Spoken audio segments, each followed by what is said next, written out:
Magandang gabi mga katongit, mga idol. Ito na pala yung part 38 ng pagtuturo natin ng tongit. Paki-like and share po, paki-subscribe na rin po. At huwag kalimutan, pindutin ang notification bell para lagi po kayong updated tuwing lagi ako may bagong video.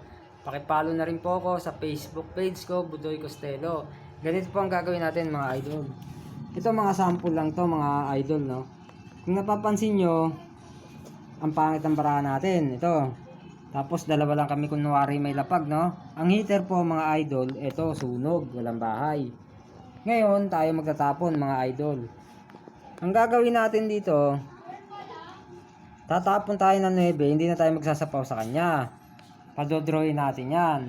Ngayon mga idol, kung sakaling hindi siya magdraw, bumunot siya, halimbawa, no? Ito yung nabunot niya. Tapos tinapon niya lang. Itong heater bumunot din. Yan lang din. Ngayon, bubunot tayo mga idol, no?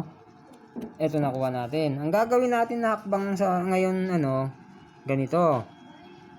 Sasapaw na tayo sa kanya, pero lahat na to. Yung tatlong yan.